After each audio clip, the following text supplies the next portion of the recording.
De aquella viene la revolución, para que se asustan será para mejor. Es el pueblo entero el que ya está gritando, ¡viva la revolución! Iranian nuclear weapons development. They have turned the island into a communist hellhole. The experiment in Venezuela has failed completely.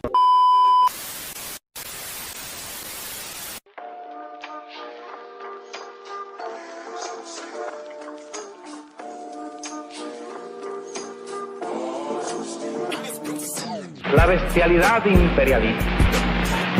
Bestialidad que no tiene una frontera determinada ni pertenece a un país determinado. Bestias fueron las hordas hitleristas, como bestias son los norteamericanos hoy, como bestias son los paracaidistas belgas, como bestias fueron los imperialistas franceses en Argelia. Porque es la naturaleza del imperialismo la que bestializa a los hombres, la que la convierte en fieras sedientas de sangre que están dispuestas a degollar, a asesinar, a destruir hasta la última imagen de un revolucionario, de un partidario de un régimen que haya caído bajo su bota o que luche por su libertad. Y la estatua que recuerda a Lumumba, hoy destruida pero mañana reconstruida, nos recuerda también en la historia trágica de ese mártir de la revolución del mundo, que no se puede confiar en el imperialismo, pero ni tantito, nada.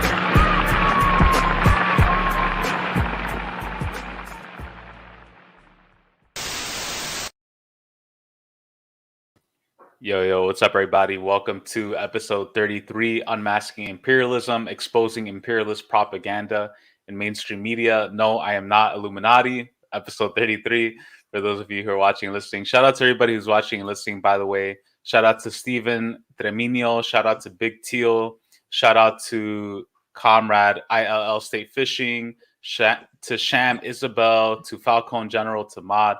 And joining us today to discuss Bitcoin and neoliberalism in El Salvador is a good comrade, a good homie, friend of mine, Ron Gochez, high school teacher in South Central LA with Salvadoran Mexican roots. Ron is a leading member of Unión del Barrio. Shout out to Unión del Barrio. Please go and show them some love on social media, YouTube, Twitter, IG, everything.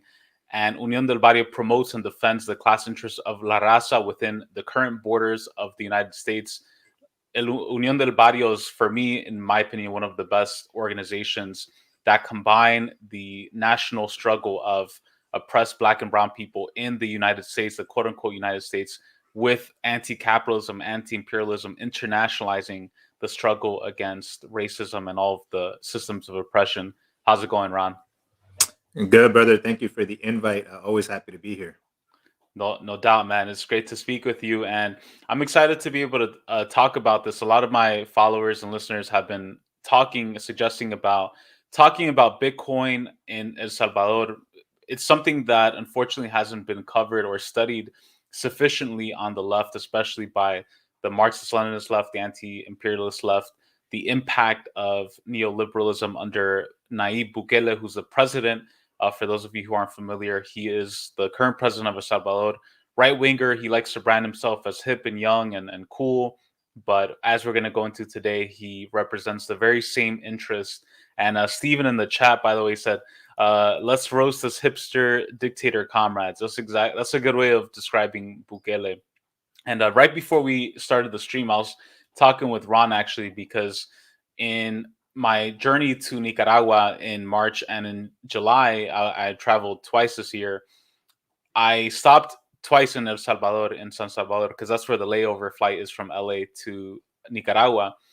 And I was saddened to see that there were people on the flight who were wearing Nayib Bukele face masks, who had shirts with Nayib Bukele. When I landed in San Salvador, I saw the picture of Nayib Bukele. I don't know if you've been to El Salvador recently, Ron, but there's that portrait of Bukele on the wall.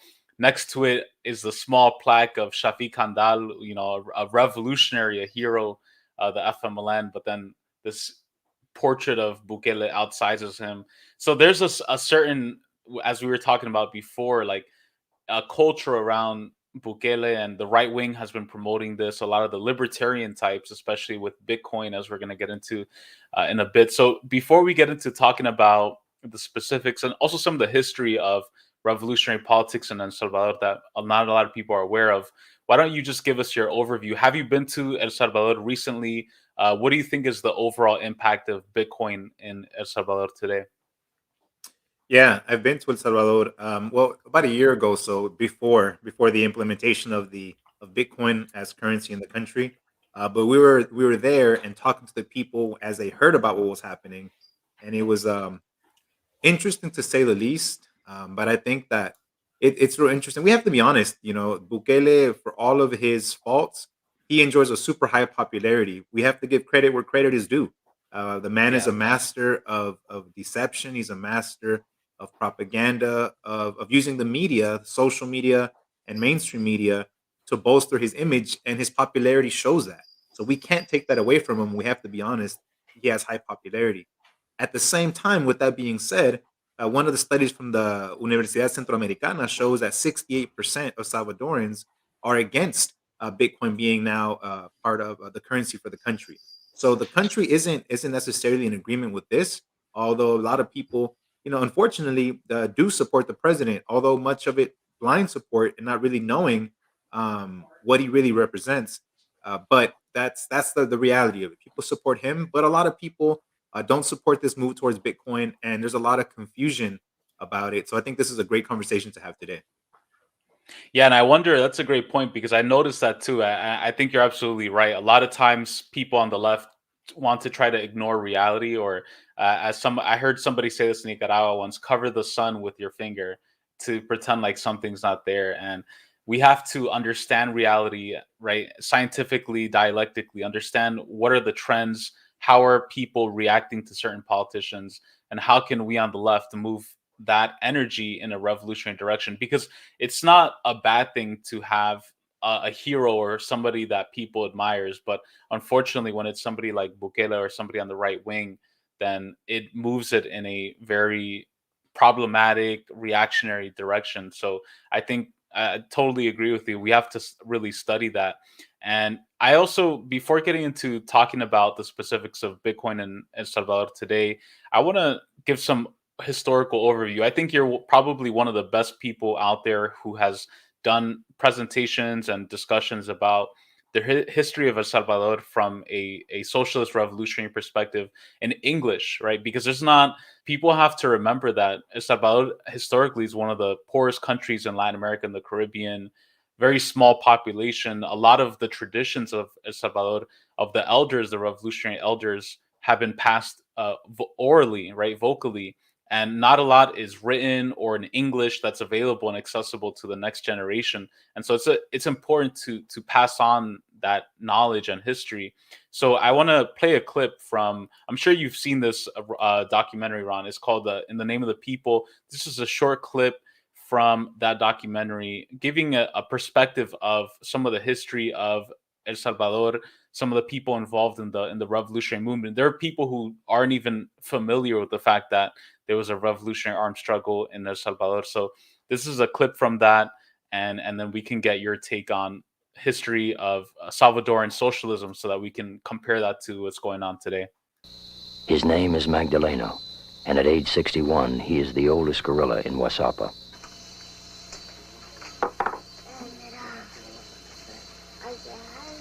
Pues yo le cuento así a mi compañera de vida, ¿va? Que esto es como una herencia, porque mi abuelo fue uno de los que combatieron cuando yo estaba pequeño, y a nosotros hemos quedado como un recuerdo y como repuesto de él, le hemos puesto a esta lucha, ¿va?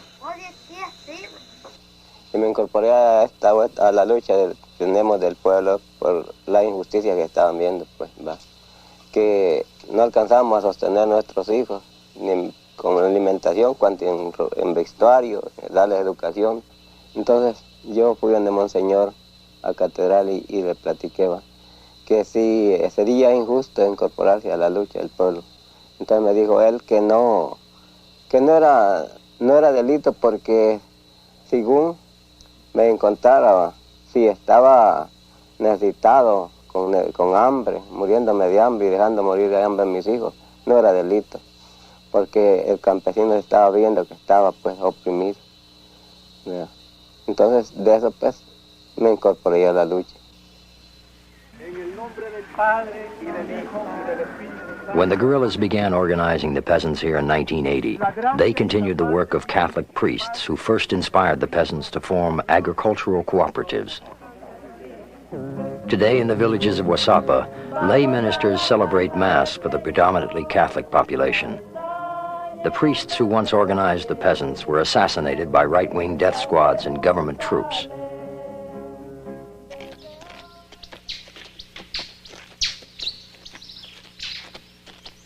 The guerrillas control 200 square miles of rich farmland surrounding the Wasapa volcano. All of this land belonged to one family.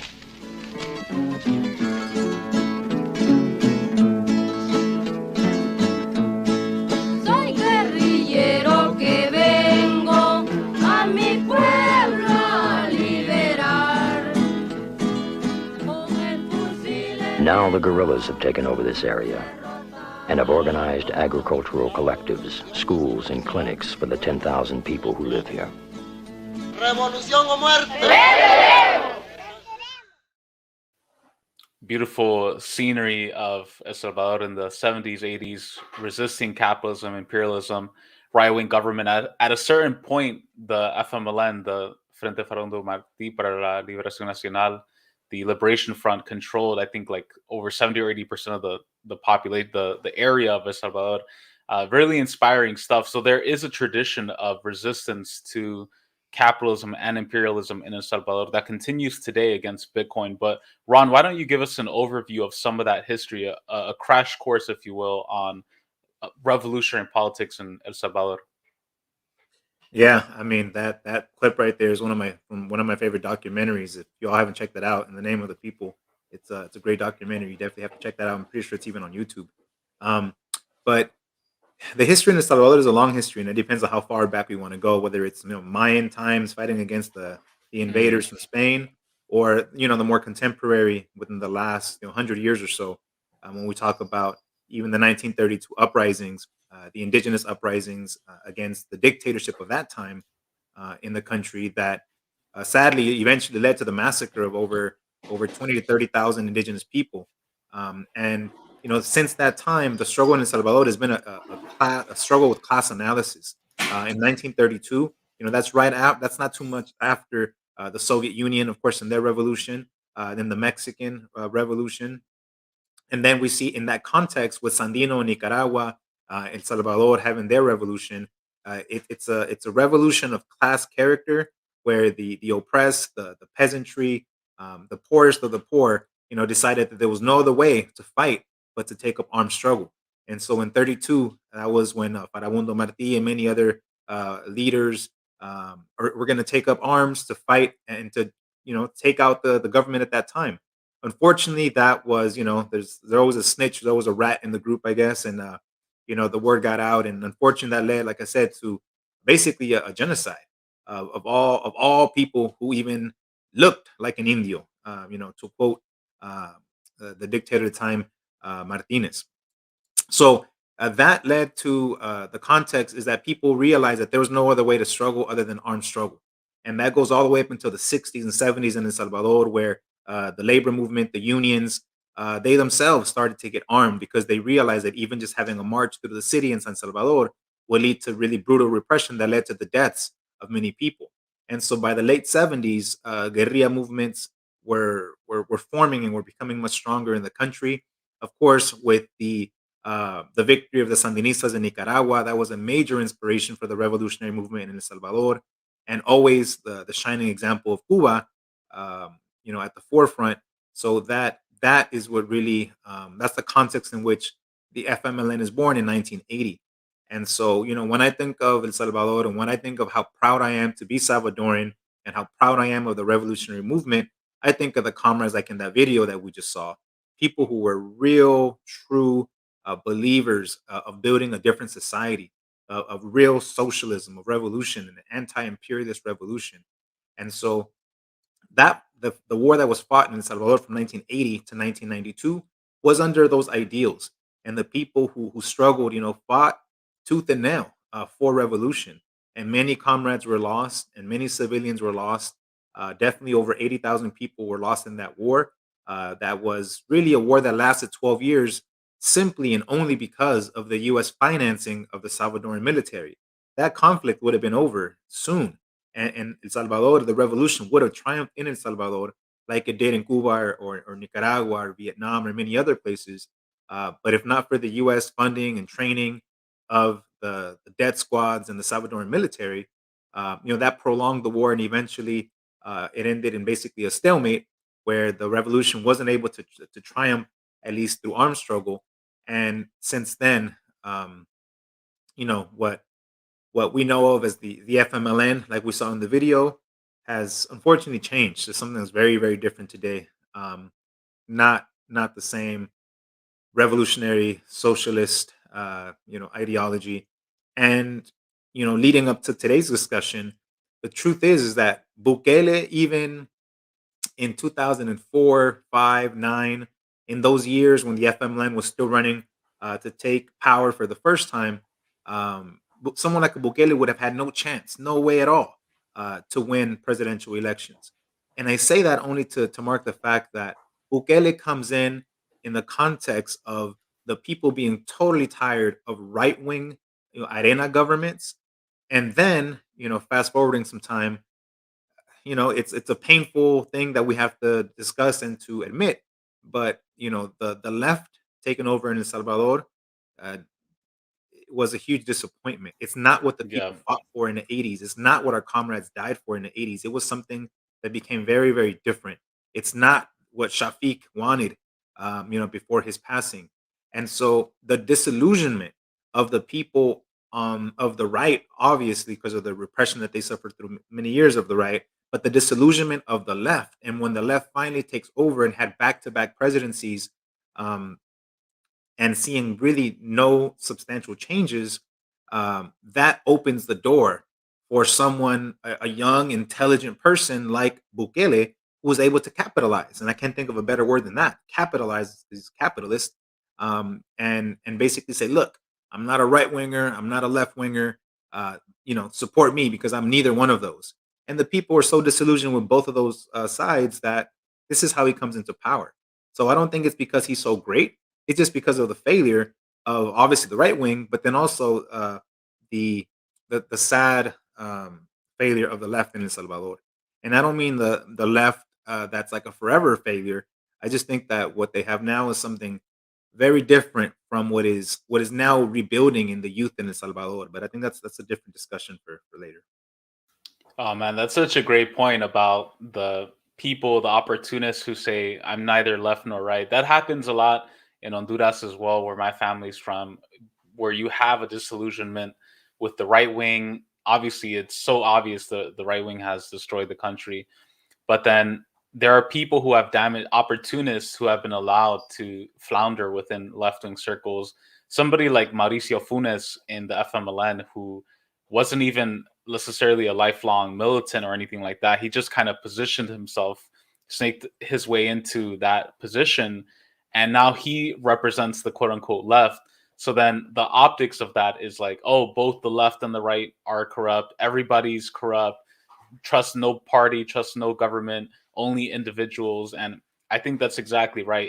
It's not about necessarily Bukele himself being great. It's about the conditions, how he inserted himself in that narrative of both the left and right are done, even though clearly he represents the interests of the capitalists. And I think one thing that's important to recognize too is that people don't understand how brutal and openly brutal the right wing in El Salvador was in the 70s, especially and the 80s with Arena. The Arena is the Republican National Alliance of El Salvador, right wing Zionist evangelical party connected, backed by Reagan, backed by Israel, by Taiwan, supported by Pinochet in Chile. You have somebody like Roberto Dalvison, who is, I would consider, like a fascist, somebody killing indigenous peoples, murdering anyone who looked indigenous, slaughtering communists. The right wing in El Salvador historically has been brazenly open, fascist, and disgusting. And I think there came a certain point in the 80s and the 90s, and this also accompanies the rise of neoliberalism as an economic model, where the imperialists sat down and were like, look, we need to rebrand ourselves. We can't be putting people like Pinochet anymore. We can't be putting people like Dalvison anymore in El Salvador. We can't be putting out these openly right-wing dictators. Let's put in these people who are neither left nor right, who are independent, who have their own agenda or whatever. And I feel like Bukele kind of in the 21st century has played into that, of the post ideological spectrum, if you will, of politics. So it's interesting. I think that's a really great point that you mentioned. I want to play a clip. This is an interview with a former Salvadoran guerrilla fighter, Don Pedro, who's a medical assistant with the liberation movement of the FMLN, just to give you a sense of the impact of the People's War in El Salvador against the right-wing backed government, and how that repression impacted the country. Because keep in mind, El Salvador is the smallest country in Central America, small population. A huge part of the population was forced to leave displaced, right? I'm sure, Ron, your family has stories of displacement from El Salvador. So imagine your country gets completely cut in half. People are sent to the diaspora, to the US, especially California, Texas, Washington, D.C. So your economy is completely tanked because of that brain drain. That entirely destroys your economy and your country. So just to give you a sense of the diasporic nature of El Salvador as a nation, because I think that's important context for people to really keep in mind. So I'm just going to play this clip right now. Me vine para Costa Rica el 81 por los problemas de la guerra. Una guerra civil, una guerra muy cruel, donde mueren muchos campesinos y obreros, y Monseñor Romero. Monseñor Romero es el obispo de la Iglesia Católica. Lo matan porque denuncia las injusticias del país. El gobierno es muy sanguinario en ese tiempo, ayudado por los Estados Unidos para masacrar al pueblo salvadoreño.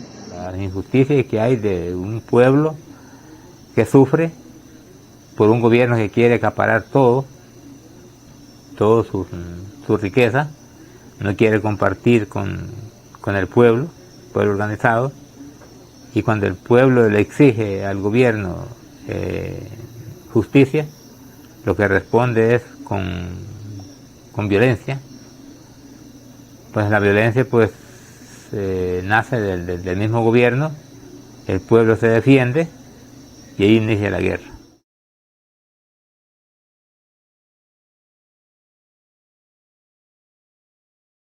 Yo no estuviera con ustedes aquí porque me perseguían para matarme, porque yo participaba directamente en la guerra, en la lucha. Yo perdí a mi papá y a 7 hermanos en la guerra. Entonces dije yo, bueno, y me enfermé, me picaron las pulgas, por eso yo me vine para Costa Rica. Entonces aquí me curé y me quedé aquí por el resto de mi vida. So really sad stuff. Like, I think people really forget that part of history. Like 25% of the population was forcibly displaced. I think that's a lowball estimate. It's probably much higher than that. And entire families murdered, destroyed, leads to the rise as well of traumatized youth in the hoods who are forced into gang life. That's a whole nother discussion. So I just wanted to kind of play that to give the context, right? Because a lot of the Bitcoin stuff about El Salvador is like, oh, how is this market going to be liberalized? And without explaining, like, this is a nation that has been punched and beat up more than many others in history. And it's really important to give that context. So before, Ron, just to kind of cap this conversation around the context, By the way, shout out to Falcon General, said my grandmother fled El Salvador during a civil war. Yeah, a lot of the Salvis I meet in the U.S. have really inspiring or sad stories about displacement. I just want to get to this interesting question from Big Teal. Big Teal asks, I wonder what Ron sees what the leftists who were in office with the FMLN failed to do. Why did they fail? Did they not make public policies to advance the needs of the people? Did they turn out to be moderates? I've gotten that question a lot too, and I was just wondering what your thoughts are on that. Yeah, absolutely. When we study the FMLN, we see that there was 5 different revolutionary groups who came together to form the Frente, form the front. And so there were different tendencies that came in to form the FMLN. And some of the people who stayed in, who were part of the government once they officially took state power, they definitely, I don't know where, but they lost that revolutionary ideal. They didn't push the policies that they should have pushed in the context of Venezuela and what they were doing at the time, going far to the left with Hugo Chavez. We saw what in Nicaragua, still holding the line, and with all the contradictions, but still not basically giving in to U.S. imperialism. But we saw what was happening in Bolivia with Evo Morales. The FMLN, instead of going hard left, they went hard center. Instead of going red, they went pink. And so that was not what the comrades fought for. And when we're talking about before about the revolutionary history, the FMLN at no point had over 12,000 guerrilleros, but at all times the army had over 100,000 soldiers. And even then, U.S. intelligence said that the FMLN was an indestructible military force. So the comrades fought, and that idealism was real, and they fought for real revolution. But the people who stayed, I'm talking about the people who still lead the party today, they were no longer revolutionaries. They were reformists at best. And it's sad. It's sad when you see people who used to be down completely sell out. It's a sad thing. And I think that's where that disillusionment comes from the masses. When the masses see people who they believed were real, and then they see them selling out for some dollars, then that's when it's so easy for someone like a Bukele to be like, look, they're all against you. And so I think it's important to understand that. And like you said, I think every Salvadoran has been affected by this war. I think all of us have family that was the diaspora that was sent all over the world. I mean, I've met Salvadorans that live in Australia, that live in Switzerland, that live in Italy, that live in Canada, all over the U.S. We're like Palestinians, man. We're everywhere because of what happened to our nation. And so, in the context of all that, the left has been really pretty beat down. It's been beat down by U.S. imperialism, and they've been bought off in many cases. And so, we have to admit that. We have to give credit where credit is due, and we have to admit our failures as the left. And so I think there's hard lessons to learn from the Salvadoran experience of what not to do. And as the young people today in El Salvador continue to organize, and we see as we talk about Bitcoin, these pretty big marches in response and opposition to Bitcoin, that young generation, that new generation of Salvadoran activists and revolutionaries, they're going to learn. They're going to learn from the mistakes that our people have made. But there's also a lot of positives, and I hope that they learn from that as well. Most definitely. And I think another contributing factor as well to the political decline of the FMLN while in power was also take in mind the landscape of El Salvador. Because again, right, small country, the farming land is small compared to other countries. Like in Nicaragua, for example, Nicaragua is the largest country in Central America. And one of its biggest attributes of defending the revolution has been food sovereignty. Being able to feed the people, have enough farms to develop industry to keep everyone fed and housed. El Salvador is a very dense and cramped country. I think people have to keep that in mind. And it is very dependent for that reason on the market economy, on being able to have to work in these small businesses. So it's a whole different landscape, right? And I think we also have to keep in mind the material conditions of the country that change the landscape and make because I think a lot of people, I've also heard this as well, where like some people on the left who kind of be more on the ultra aspect think it's purely just ideological. But I think like whenever you're assuming power as a leftist country, you're bombarded with all these problems, sanctions, rebuilding the economy. So of course it also is about leadership and politics and ideology. But I think, as Marxists, it's also important to point out the material conditions, the devastation that El Salvador was never really rebuilt after the war. Like in the 1990s, after the peace treaty, the peace deal was struck. Throughout the 90s and the early 2000s, a lot of poverty, a lot of devastation, and that I think played a role into the inability of the FMLN to continue to grow. So I'm glad that you were able to share that, because I think that is a pretty good analysis. I want to read some of this article. This is from Forex. This is about how Bitcoin works. Again, this is standard, talking points from mainstream media and capitalist media.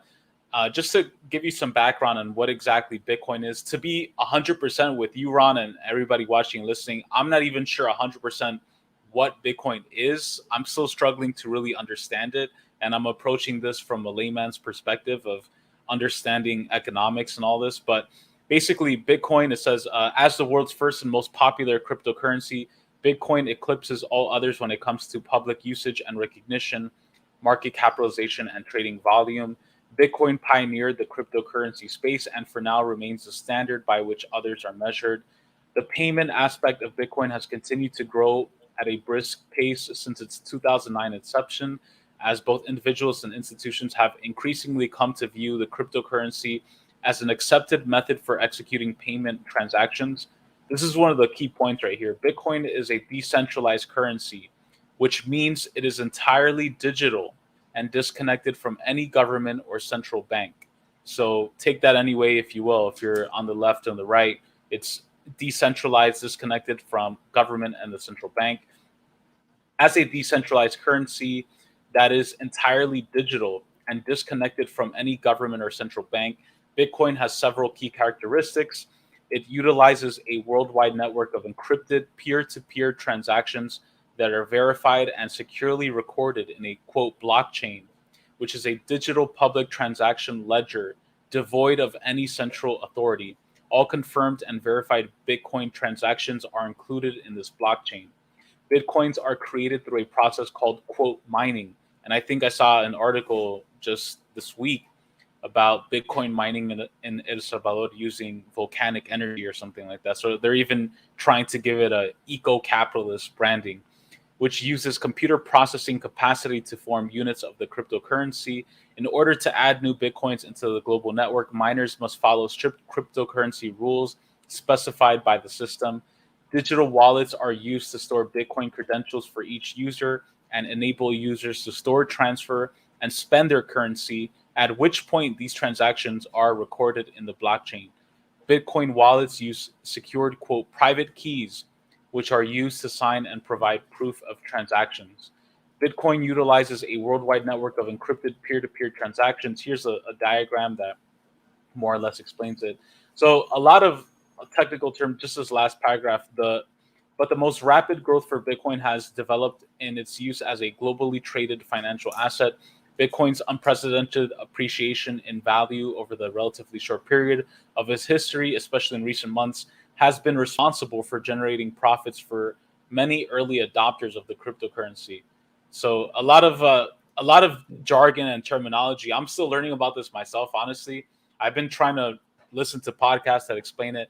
But what I take away from that are two things. One is the fact that it's mainly digital. And keep in mind that a lot of people in El Salvador do not have access to high-speed internet, do not have access to the best quality phones. So having a high-speed internet connection, having a computer, having even the time to sit down and know how to use a computer and trade the stuff creates an unfair advantage for the majority of the population of El Salvador that, again, is still reeling in poverty.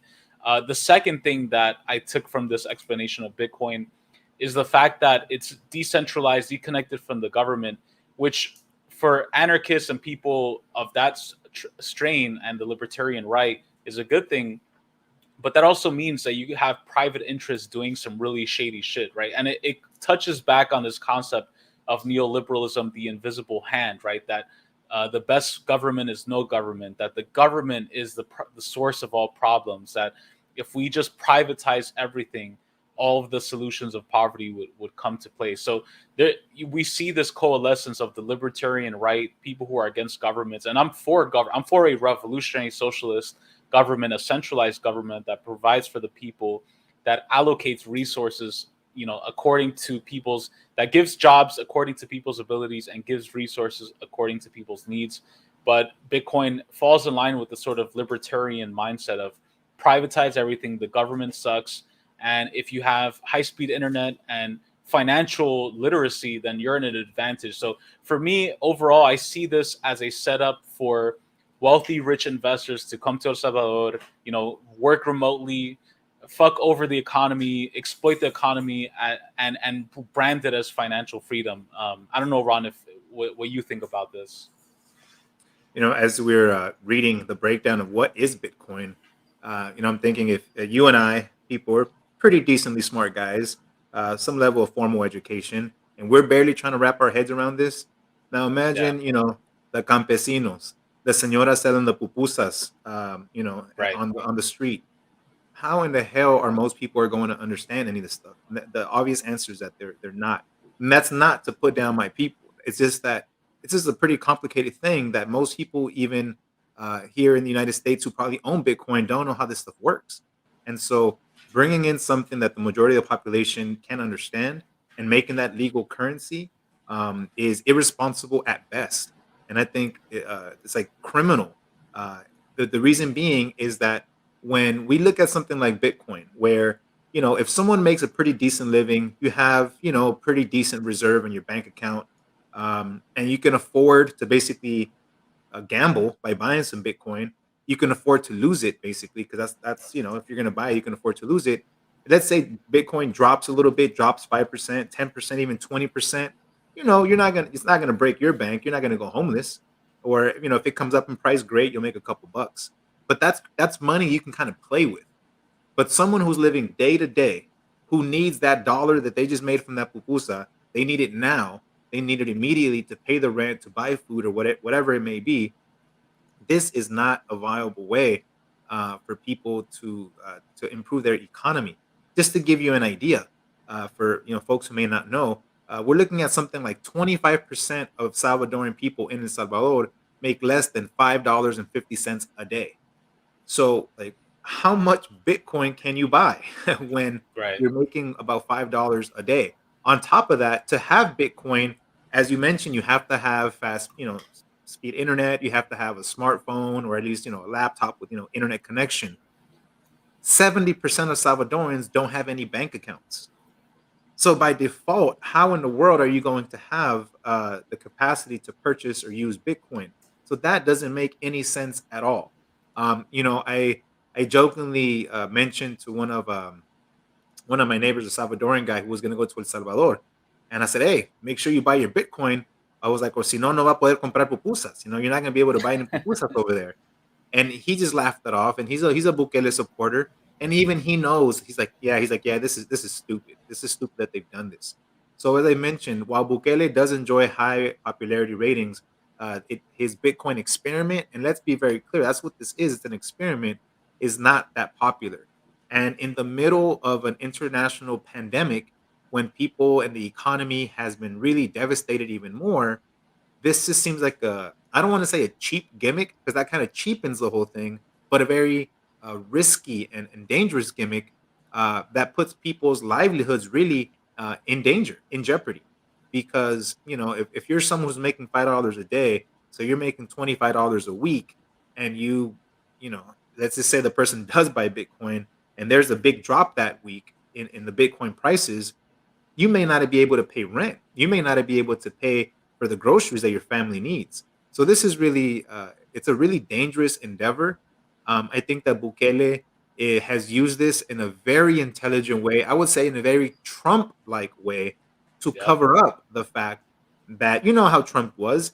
Whenever he was getting in trouble, whether it was his his extramarital affairs or whether it was the economy falling, there would always be a major breaking news story that would take people's attention away from the real important issues.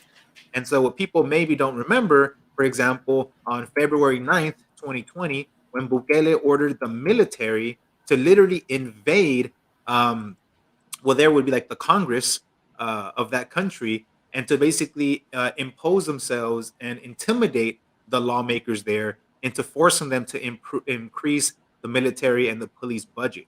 Can you imagine if the military in the United States basically did what the Trump supporters did on January 6th by invading the Capitol, kind of a thing? People would say it's a dictatorship, and that's exactly what Bukele did on February the 9th. Or on May Day, of this year, when his supporters won the majority in their assembly, what they basically did was they kicked out the 5 magistrates of the Supreme Court. They literally just kicked out the entire Supreme Court and said, nope, we don't want them anymore. We're going to put in our guys.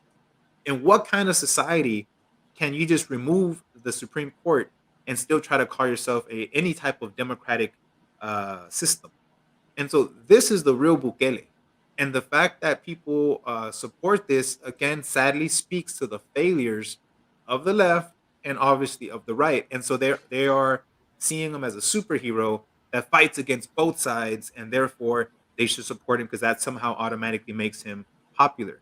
And in another cheap way of trying to buy public support for this, he comes up with, this reminds me of, historically, like the PRI in Mexico or something. Like on election day, they'll give you a sombrero and a taco and say, here, vote for us.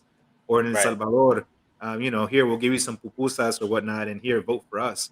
And so Bukele comes out with this, giving everybody who sets up an account for Bitcoin in El Salvador, what they call the Chivo account, they give them $30.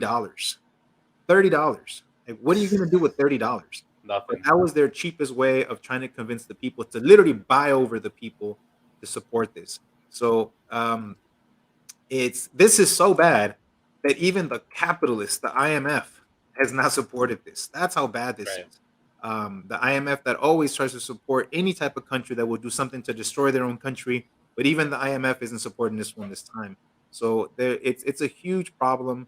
I think that, for some people say, then why are they doing this? And that's a good question. Why would they do this besides a cover-up of the real issues? The other issue is transnational, illegal operations, mafia. And as we know, one of the things that Bitcoin is really good for is laundering money. And I'll just leave it at that. I'll leave it at that. And I think there's a lot of transnational, white collar crime that happens in El Salvador. Stuff that has to do with connections to the mafia. And maybe I shouldn't say more before I go missing or something. But let's just say Bitcoin is amazing if you want to launder money and do illegal activity. And so we're gonna see an article like, Ron disappeared the next day after this interview. Oh man, don't even say that. Knock on wood. But yeah, it's totally true, man. I mean, Bitcoin is the best way to hoard money, to fund illegal operations. One of the interesting things that the assassination of the Haitian president recently, Jovenel Moise, who's not necessarily a good guy, right? He was a right-winger who I guess was no longer useful for empire, and they got rid of him. And it's interesting because the funding of that whole operation of the mercenaries and all that, they say was really strongly connected to cryptocurrencies. So you can use cryptocurrencies to take out world leaders, to initiate coups, and it's a huge money laundering crime scheme. And it also doesn't fundamentally change the contradiction between capital and labor, because I think people confuse capitalism with just money, but money is just one form of capital. Like I'm rereading Capital by Marx, Volume 1. It's taking me a long ass time, by the way, because it's really dense, but important because it's relevant to the conversation. Because people hear cryptocurrencies, it sounds new, it sounds exciting, right? It's not traditional legal tender money that we get from a Federal Reserve or a central bank. So they assume it's revolutionary, but it's still capitalism. It still retains the exploitation of labor by capital. It still retains the appropriation of surplus value by the capitalist class. And it still creates a ruling class and a working class. And just like you said, I mean, in El Salvador, to think like, I've try to study this stuff, Bitcoin. I'm sure you have as well. And like you said, like we were educated here, we went to college. Like I still don't get Bitcoin. I get lost, honestly. And imagine, just like you said, people in El Salvador who are working 14, 15 hours a day, manual labor, who don't have the time to sit down and read about this. They're being schemed. You know, they're being told that something that has no value has value. And I think Comrade Big Teal in the chat said something, a good comment about that. He said, rather than spend tens of millions of dollars on public services with public funds, dude buys Bitcoin. As far as I know, Bitcoin does not build roads, schools, or grow food. And that's exactly right. I mean, it's just a huge scheme. And there is resistance. And I'm glad you touched on, because I think there is room to reach out to people who may have been swayed over by Bukele but are against Bitcoin. There were some protests recently on September 8th in San Salvador against the rollout of Bitcoin. Again, the official date, September 7th, was when Bitcoin was legal tender in El Salvador. So I just want to play a clip of some of the protests, people in El Salvador protesting Bitcoin, and then we can just talk about moving forward the potential for revolutionary organizing in El Salvador. More than 1,000 people protested against Bitcoin in El Salvador's capital on Tuesday, rallying against its adoption as currency there amid a bumpy digital rollout. Protesters started at least one fire and set off fireworks in front of the Supreme Court. The government deployed armed police in San Salvador to control the crowds. Gloria Martinez was among those who say Bitcoin is too risky. This is a law that came without consultation. It does not consider the interests of the general population. It is a law that has come in with vigor, without adequate technological infrastructure, for it to be used well. It is a law that forces us to use a currency that is volatile.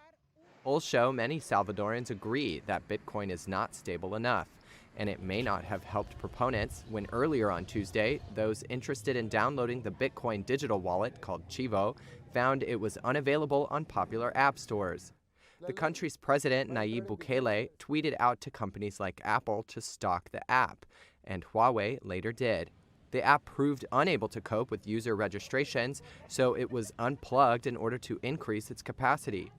Eventually, by late afternoon, Bukele was retweeting videos of people making Bitcoin payments at retailers like McDonald's and Starbucks. Ahead of its launch, El Salvador purchased more than $20 million worth of Bitcoin, saying it's a way for ordinary people to invest in financial markets.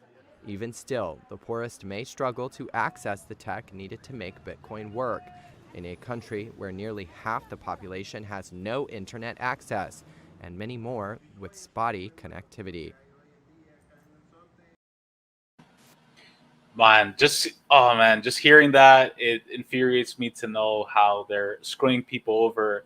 And one thing I started thinking about too, as I'm watching and listening to that, is like they're using this imaginary currency that has no intrinsic value to purchase poison at Pizza Hut and Starbucks, food that has been imported, dumped down on their nation by the U.S. imperialist class.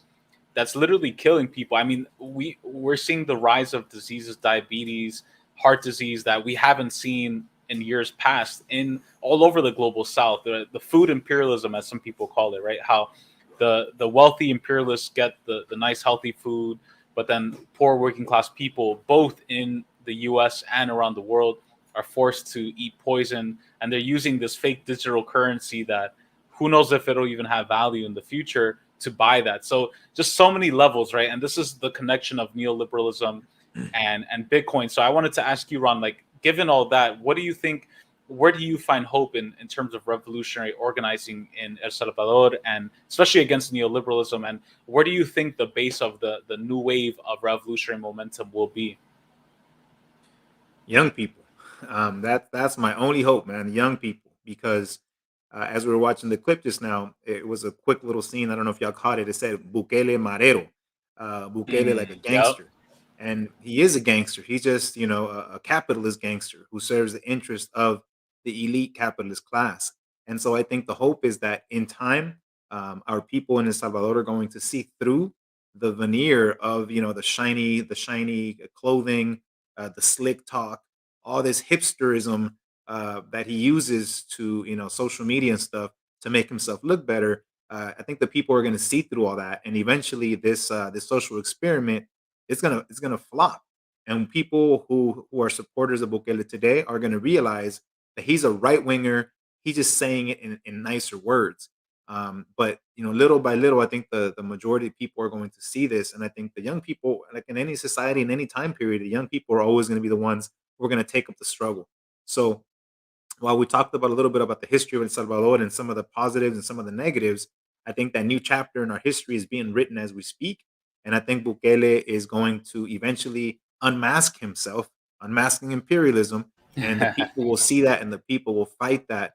And is it going to be under the umbrella of the FMLN? I probably wouldn't bet on that.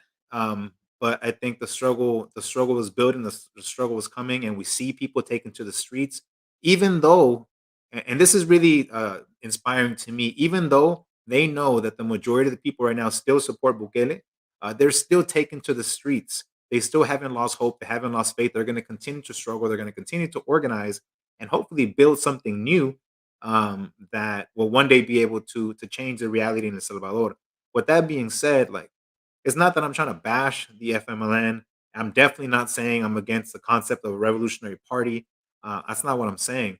But if the party itself now and its leadership isn't going to change and become once again a real revolutionary party, then the people need to dump that, build something new, and advance the revolution. Because the revolution doesn't belong to a party, it doesn't belong to a person, it belongs to the people. And I think that that's what's happening now. And when I see these images of the protests being organized in El Salvador, it is inspiring. And I hope that that continues to grow. And for those of us who live in the diaspora all over the world, we have to do our part to also support our comrades in El Salvador and anywhere in West America and the world, because the revolution is international, and just how the capitalists are international, we have to unite internationally as well to fight for freedom everywhere. That's such a great point about not living in the past. I find a lot of times people romanticize the past or want things to happen exactly as they did. And part of the Marxist dialectic is understanding that history does not move in circles. We do not repeat history, but it moves in a spiral, right? In an upward spiral. So maybe the FMLN had its time. It had its moment in the 70s and the 80s where it did amazing stuff. And the FMLN, for me, man, is one of the most inspiring communist movements there is in history. But I think people have to realize, just like how you said, that new times demand new movements, new revolutionaries, and the revolution does not, as you mentioned, does not belong to party, but the people. And maybe out of this, a new revolutionary party, a new revolutionary movement will come to life in El Salvador, updated to the new conditions, updated to the new reality. And I tell this to people as well, like when they compare everything to the Soviet Union or China or the Cuban Revolution, I'm like, the Soviet Union is never going to happen again, right? The Cuban Revolution is never going to happen exactly as it did back then. That doesn't mean it's bad. We study it, we admire it, but how do we study the pros and cons of what happened back then, apply it to the new material conditions, and have the flexibility to work with people of different mindsets? Because you know what? I think that there are people in the Bukele camp who are Salvadoran, who are honestly good people, who are just, maybe they're small business owners, maybe they're just working class people who have incorrect views on certain things. I'll work with them, and maybe this Bitcoin stuff will be the opportunity to be like, hey, the problem isn't just Bukele, it's not just Bitcoin, it's capitalism. How do we move away from the system? And I think you have the right mindset and approach in terms of understanding that, because it's rough, man. I think another thing to keep in mind as well is like not falling into, what's the word, like free cynicism, right? Not being cynical, because I think that's happened with my family too. People who have maybe been disillusioned with the right and then disillusioned with the left, and they're just like, fuck everything, I'm just only looking out for me. I don't know if you've experienced that.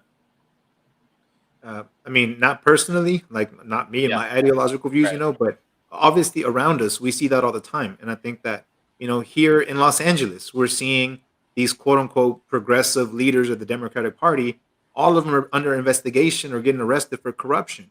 And so it's very easy for the people here to say, well, we know the Republicans are bad, but now they're seeing, well, hell, the Democrats aren't much better. So now what do we do?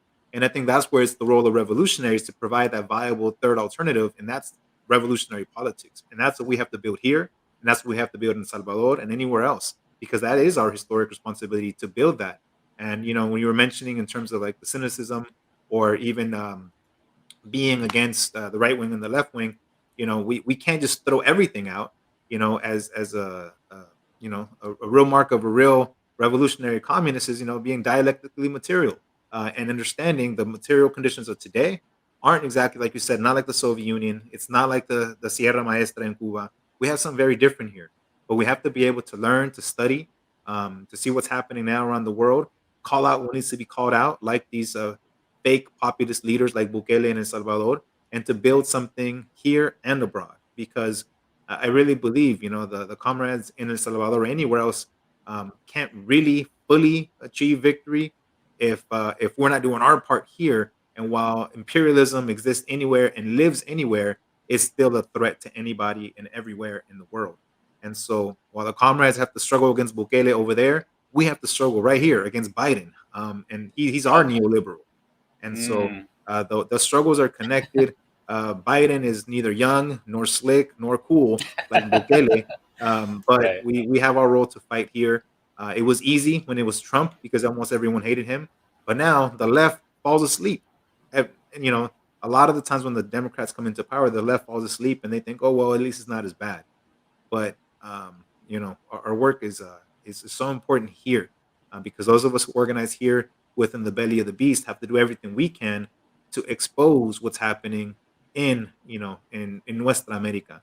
Because if we leave it up to Jorge Ramos and his crew at Univision and Telemundo, our masses are going to stay confused. So it's our job to provide that analysis, and that's why I think, you know, efforts like this one, Unmasking Imperialism, is so important to educate the masses of the people, to inform our people, so that we don't get you know, fooled and tricked by slick talkers like Bukele.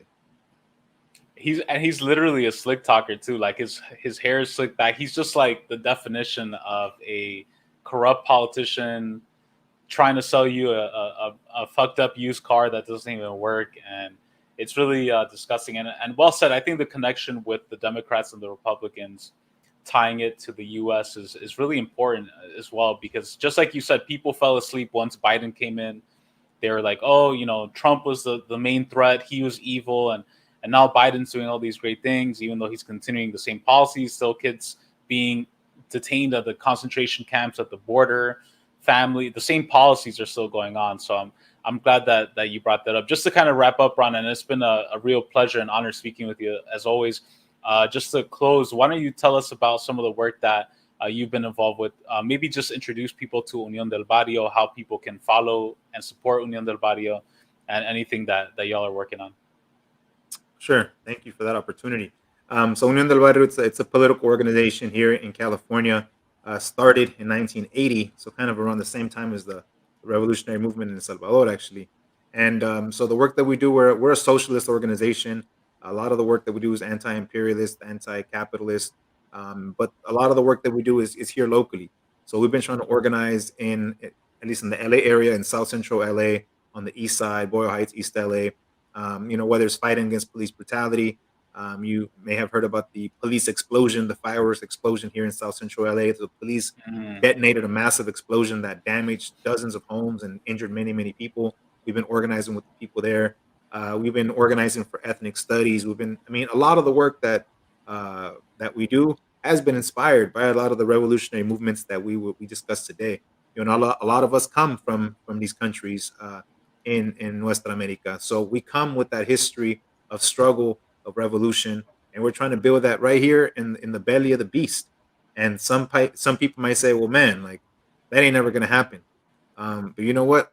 The biggest empires in history have always fallen. And for revolutionaries, our duty is to create and to build revolution. So we're trying to do that right here inside the belly of the beast in conjunction with our comrades across the world.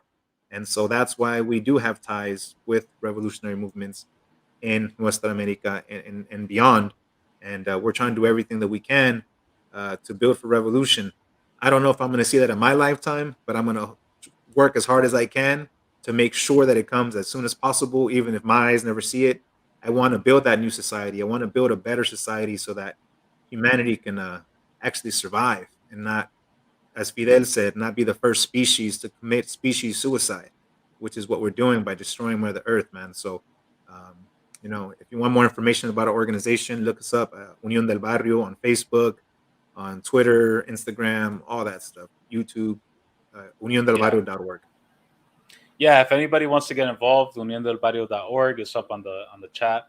Great organization. I think Unión del Barrio is also one of the most consistently revolutionary and on-point internationalists, at least here in LA in particular.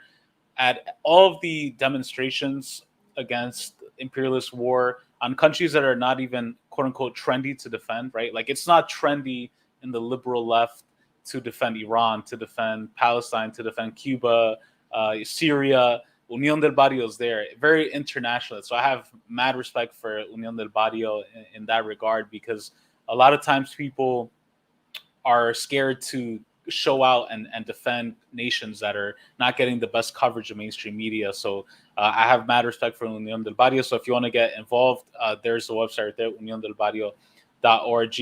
Ron, man, it's been a pleasure speaking with you, bro. I hope we can do this again soon, maybe on a different topic, because you're a wealth of information on not just El Salvador, but everything, Marxism, Latin America, politics here in the U.S., California.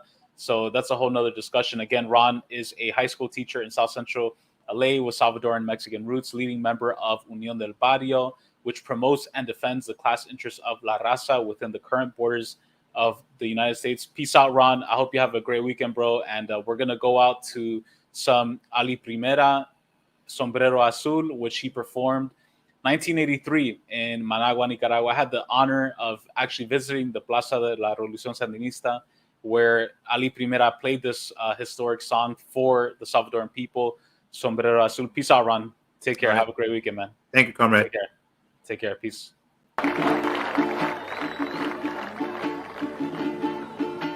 Pueblo salvadoreño tiene el cielo por sombrero, tan alta es su dignidad en la búsqueda del tiempo en que florezca la tierra por los que han ido cayendo, en que venga la alegría a alabar el sufrimiento, en que venga la alegría alabar el sufrimiento. Dale que la marcha es lenta, pero sigue siendo marcha. Dale que empujando el sol se acerca la madrugada. Dale que la lucha tuya es pura como una muchacha. Cuando se entrega el amor con el alma liberada, dale salvadoreño, que no hay pájaro pequeño que después de alzar el vuelo se detiene en su volar.